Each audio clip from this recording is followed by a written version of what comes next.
Jimmy's Food Factory opens again in half an hour. Before that, on BBC One Wales, bigamy and lion taming, an unexpected family ancestry for actor Michael Sheen in a new series of Coming Home.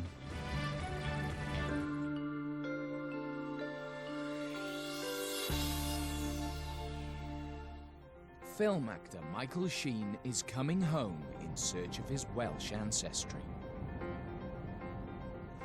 Famous for playing Prime Minister Tony Blair, Brian Clough in The Damned United, and David Frost in Frost Nixon, he's even transformed into a ferocious werewolf. But now he's back in his beloved Port Talbot. As soon as I start to see the steelworks obviously off in the distance, there is no feeling like it for me. I get even emotional talking about it now.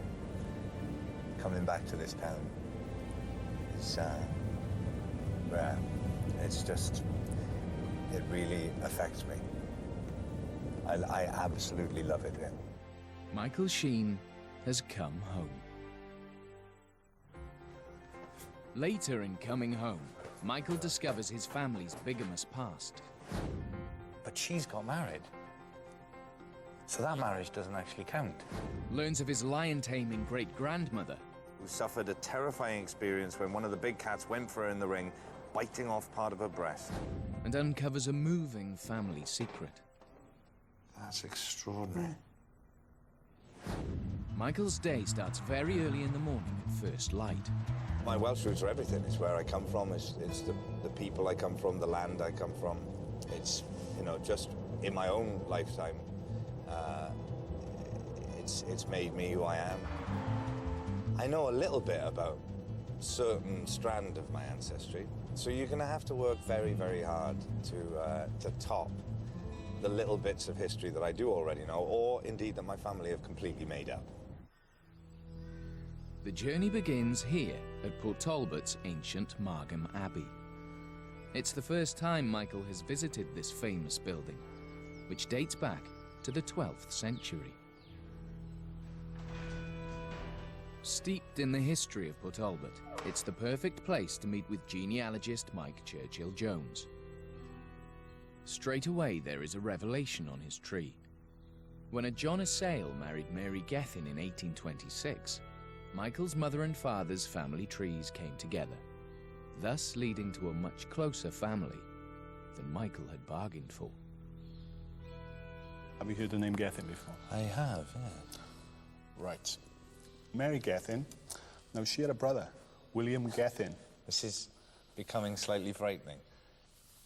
Well, if I bring you all the way down to the bottom of that line and tell you that your first cousin, Caroline, is also your fifth cousin once removed on the Gethin line. That's mad. Look at us, we are all inbred, after all. Yeah. It's all becoming clear now. All becoming clear now. For the first time in his life, Michael is about to discover that the Sheens originally came from Ireland. The story begins with his great-great-grandfather. So let's get back to the biggest name on the tree, the Sheens. Yeah. Thomas Sheen was born 1865 in Cardiff. He died 1903. He was born to Edward Sheen and Catherine Hickey. And both Edward Sheen and Catherine Hickey were born in Waterford in Ireland. Well. It's interesting that the name was Sheen, because various people have speculated that, you know, oh, does the name Sheen come from Ireland, but as a derivative of Sheehan, S-H-E-E-H-A-N. The original Irish spelling of the Sheehan name was later anglicised to Sheen, as seen on the modern tree today. The Sheens came originally from Ireland, but on his mother's side, his Welsh roots run deep. This is a photograph of his Welsh great-grandmother, Mary Fisher. Michael wants to know more about her, but there's a problem. Now, Mary Margaret Fisher has become very elusive to me. I have failed to find a birth to her at this precise moment. Right, Okay? She's a woman of mystery. She's a woman of mystery, but I am conducting further investigation into her. Watch this space. Unravelling Mary's family story will later lead to a shocking discovery for both Michael and for his mother, Irene. The biggest occupation in your tree is actually tin workers, tin plate workers. Yeah. And that takes up a significant part of your South Wales ancestry. Men working with their hands. Indeed. Given that I've never done a day's honest work in my life. Next, Michael is off to nearby Aberdillice Falls and the historic tin works. On the way, he reflects on what he's learned so far. But obviously it was a surprise to me about the Irish connection, that the Sheen name itself came from Ireland, which I've been denying for years. When people kind of go, Sheen, that sounds like an Irish name, you must have come from Ireland. I go, no. I think it's Scandinavian originally. And it turns out, no, it is indeed from Ireland. That rather alarming, the family on both sides kind of joins up again, which Mike seemed to think was a fantastic thing. And, you know, people would pay millions to have a family line like that. To me, it just sounds like deliverance and banjo playing. From 1805 to World War II, successive generations of his family were South Wales tin workers. The best preserved is at Aberdillice Falls near Neath, where Michael meets historian Roy Thomas. The tin industry in Wales was huge. There were over 100 tin plating works, and the area around Swansea and Neath was referred to as Tinopolis. It was known worldwide. Right. It came to Wales not because there was any tin mines in the area. Tin mining took place in Cornwall. But what Wales had was steelworks, it had anthracite, and it had good communications. And that's what brought tin plate works here. The tin works was at the forefront of Welsh industry, providing the materials needed to produce items for the food and canning industries.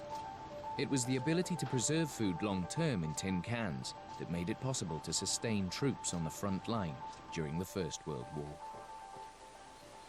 I see there's a quote here, Roy. It says, "It was so hot, the sweat ran out of our shoes." Yes. What's that all about then? You certainly wouldn't accept these working conditions today, where health Yeah. and safety would have you. In a situation, you've got large furnaces and annealing furnaces running right across this place. Everything was kept hot to work. It was smoky, it was steamy, it was red hot. I worked in a drive-through burger bar in Port Talbot, just by the M4 once. It was a little similar to that, I would imagine. From cold rollers to foremen, generations of Michael's family, men and women, worked with tin. Michael's ancestor, Margaret Edwards, worked as a puddler. Looking through the list, the one that struck me initially was a lady called Margaret Edwards, whose job was referred to as puddler. Yes, puddler. Now, I'm very interested in finding out what a puddler is. She would have run the furnace, opening the doors, using tongs, not hands, 60 or 70 pound weight of molten or almost molten metal out and putting it down for the forge to hit. Okay, I'm glad she used tongs, because my mum can hold a very hot cup of tea, but I don't think she would be able to handle that.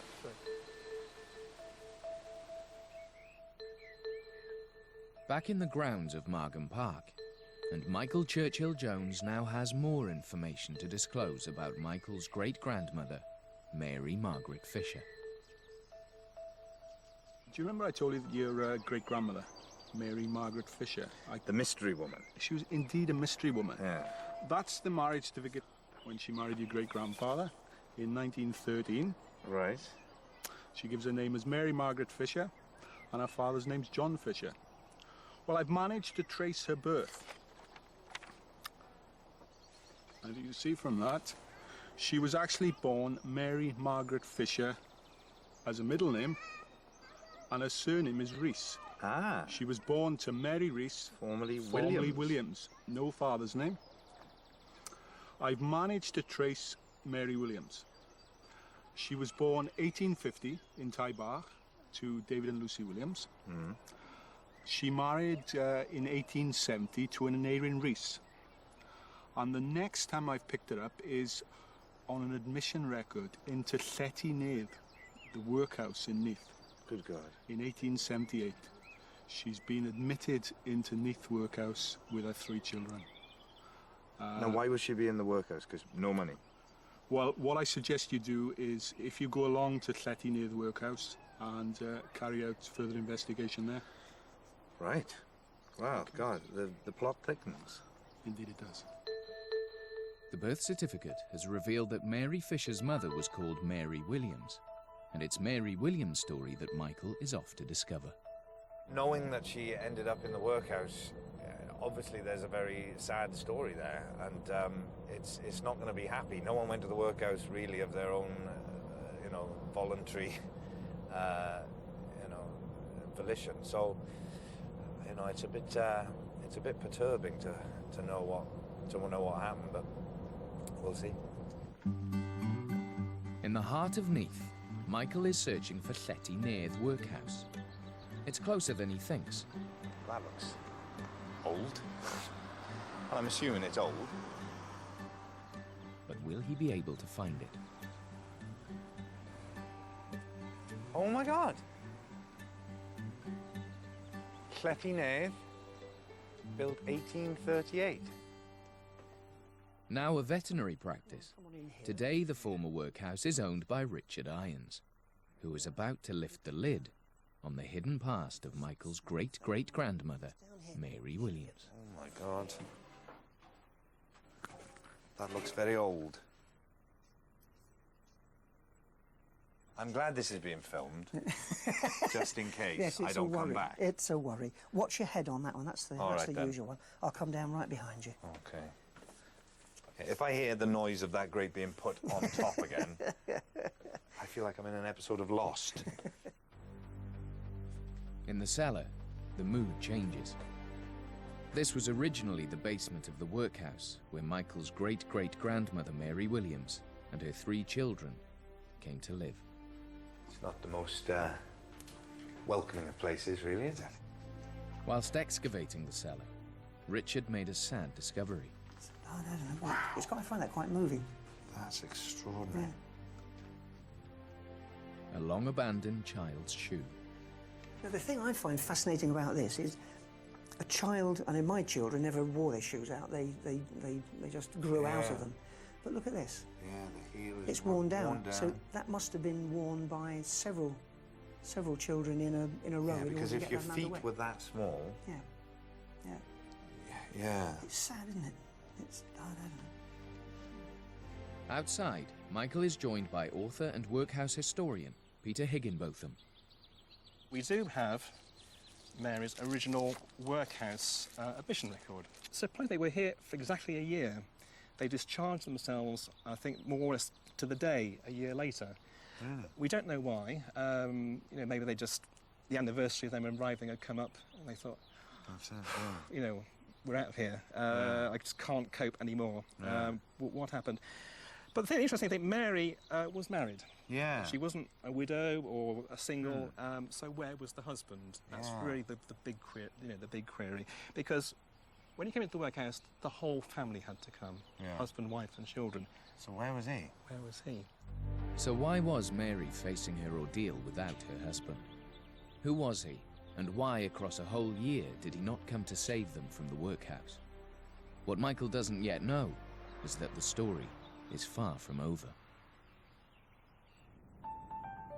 Next, Michael is off to Cardiff to learn about the Sheen side of his family tree. They arrived in Cardiff from Ireland in 1850.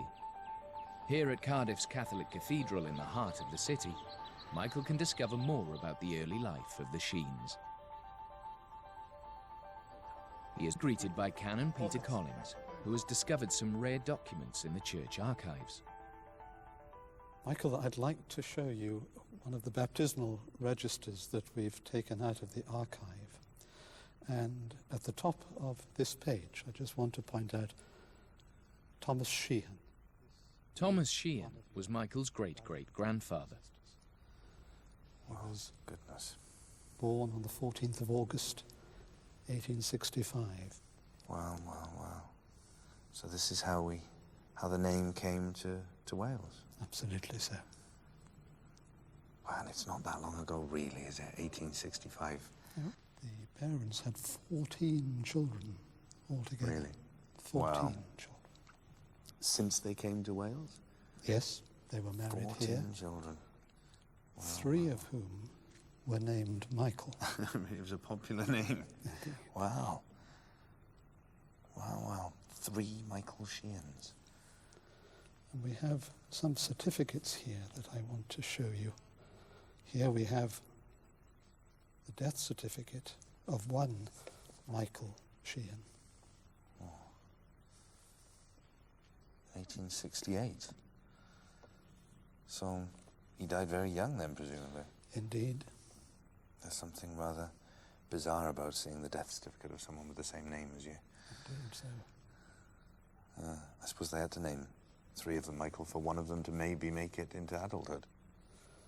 And this is another Michael Sheen. He only made it to 4 months, poor thing.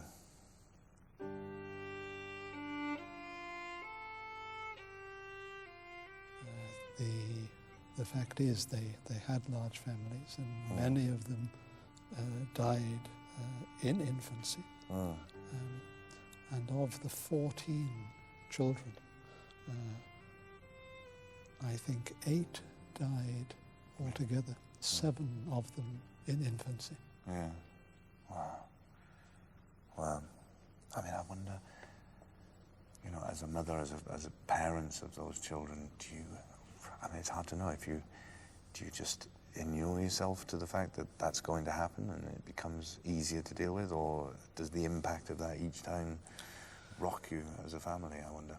I think parents never become inoculated against the death of a child. But times were indeed tough, and they had to engage with life as best they could. This finally is a depiction of the family line. How extraordinary to see that. It seems such a short leap on this piece of paper. And yet so much has been endured to get down to that. The chances of life being able to keep going and perpetuate. It's absolutely extraordinary.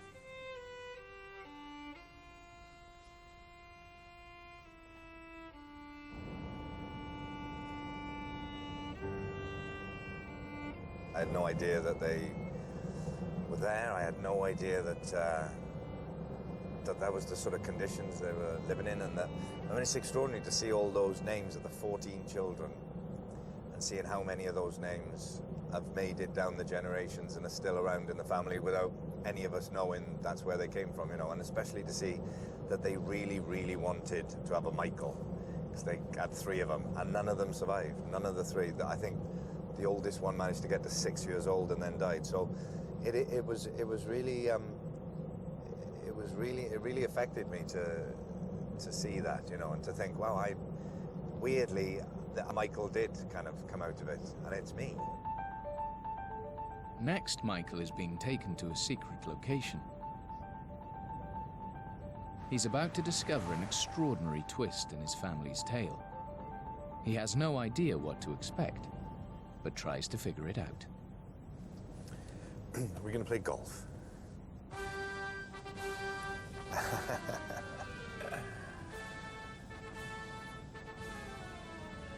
Is it Zippo Circus? Is that what we're going to go and see? Michael's great-great-grandmother on his paternal side was a circus lion trainer. This is absolutely thrilling. Michael is joined by circus historian Jim Clubb.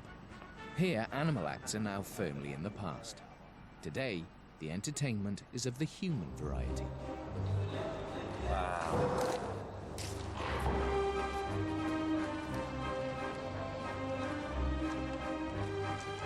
It's like coming home. Yes.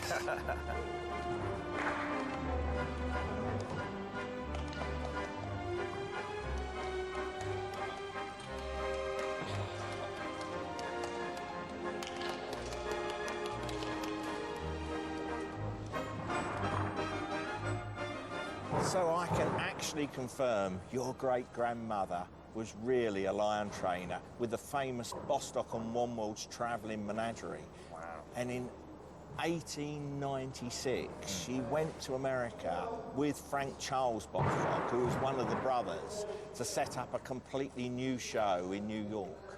Frank Charles Bostock, he was a lion trainer from the age of 12 years old. And he was known as the Animal King. And he really changed the whole look of trained animals. He was a very humane animal trainer. And would it just have been lions, or would it have been No, other they things? in the travelling menageries, they usually had 4 combinations. They'd have a troop of lions, occasionally tigers, but tigers were still quite rare. And then what they called the mixed group, which was bears, wolves and hyenas. Bears, wolves and hyenas. And that was usually the easiest act. And they used to start off with the new people working with the bears, wolves and hyenas. So would Mary have worked with bears, wolves I and would have hyenas? thought so, yes. They were called the cheap mixed group because all the animals were cheap to buy in those days, you Right. know. So my connection with Yes. wolves goes back right the way to Mary Ann. Yes, yeah. Having played a wolf myself Yes, now. yeah. Oh, wow. And That's here's a fantastic. picture of her, you know, like here, this is what she looked like. Wow. Medals. Do you know what those medals were Yeah, for? well, they used to give them medals for bravery. You know, she did have this accident with a lion. Mary's story appeared in the 1988 Pembrokeshire magazine. Travelling with Bostock and Wombwell in America about 100 years ago was a British girl. I guess Yeah, that was that's her, yeah. lured from home by the romance of the circus and by the challenge of the lion tamer's job she had been offered. The girl was Mary Ann North, an aunt of Lizzie Holmes, her father's eldest sister, who suffered a terrifying experience when one of the big cats went for her in the ring, biting off part of her breast. Despite the pleas of her family, Mary Ann insisted on continuing with her work. She was a trooper. Yes, a real trooper. She told her brother, the boxer, Alfred Greenfield North, if you can fight the biggest man, what's the difference in me going into the ring with a lion? But eventually love brought her back. She married a man from Aberyron and settled there, running a market stall, and never travelled anymore. Before leaving, Michael can't resist having a go himself.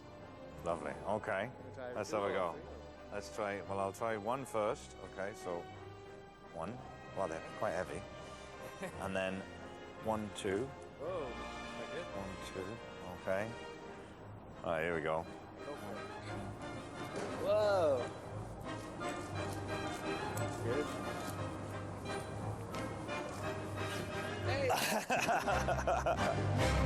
Close. Pretty good.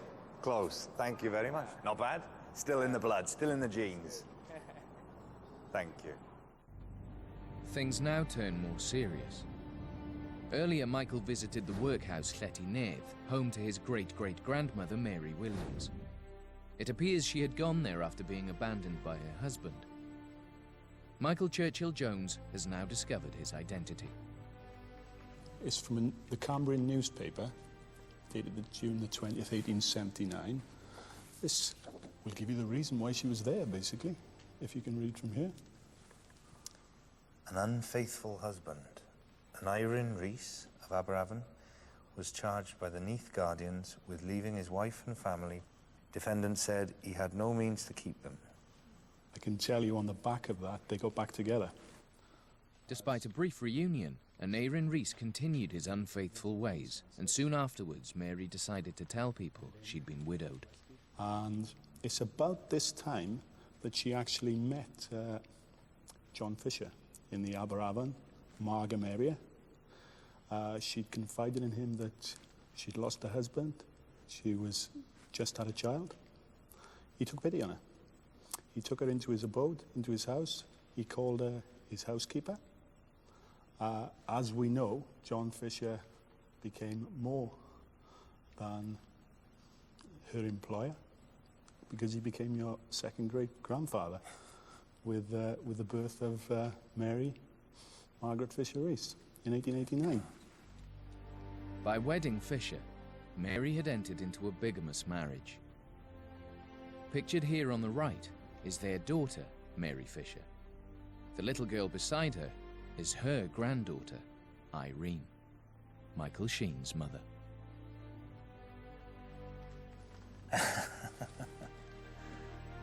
Later, Aneurin Rees also claimed to be widowed and married to Jane James, but his days would not end well. I can show you an extract of the 1901 census, and at the top of the page, this is Lletynedd Workhouse, and Aneurin Rees, inmate. Good God. He's telling us he's a widower. He's not a widow to Jane because she's still alive. And he's in the workhouse now. In a bizarre twist of fate, Aneurin Rees ended up in the same workhouse he had left his wife and children many years earlier. But she's got married. So that marriage doesn't actually count. Wow, wow. So both Mary and Aneirin were claiming to be widowed, but they were both very much alive.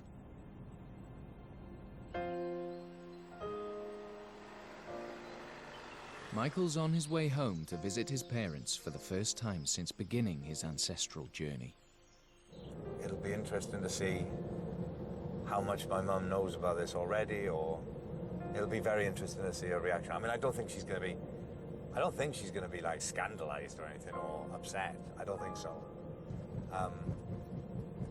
We'll see.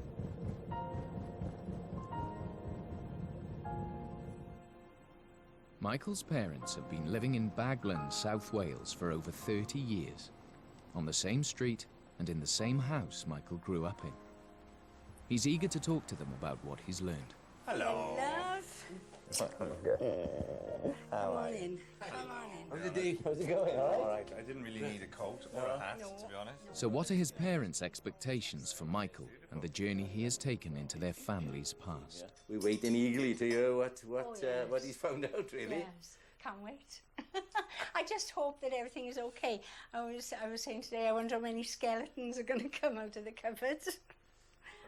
Michael can now reveal everything he's learned, from circus folk to tin men. But there's one story he can't wait to tell his mum about, and that's her great-grandmother Mary Williams and her turbulent marriage to Aneirin. Oh, incredible. Look at this. Oh gosh, look at that. So, her real name's not Mary Margaret Fisher. Her real name's Mary Margaret Fisher Rees, because when her mother, Mary Rees, got married to John Fisher, she was still married to Aneirin Rees. So that marriage isn't legal or binding. Oh my goodness me. Oh, my auntie's going to be really surprised. Has that Heidelman? Yeah, this is going to come as a real shock, I yeah. think, anyway. Yeah, well, because we were told that Grand's was, well, I don't orphan. know, it was orphaned, you see. It makes me feel very sad, thinking of children being there. Yeah, it's quite emotional, really. Very much. To think that your great-grandmother went through that. No, great-grandmother, because that's my grandmother. Yeah. Great-grandmother. Great-grandmother, isn't it? But like I say, they're strong women in the family, you see. Michael wants to end his journey at a place very dear to him. A walk on Aberavon Beach provides time to reflect on his life and his experience over the past few days. Well, it's been an extraordinary journey, really. These last few days. To find out about the family coming from Ireland, and the fact that they so obviously wanted a Michael.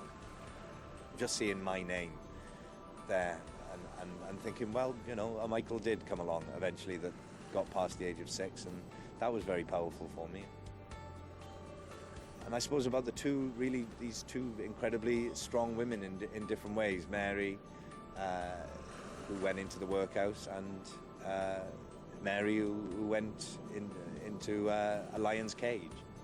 It's been a fantastic experience. It's a real unique experience. So I feel very privileged that I've had the opportunity to go on this journey. These are things that will stay with me for the rest of my life now and influence me in the same way as growing up in this town as, this experience will as well. And BBC Breakfast presenter Sheen Williams discovers an astonishing part of her heritage. That's next Wednesday at 7:30 on BBC One Wales.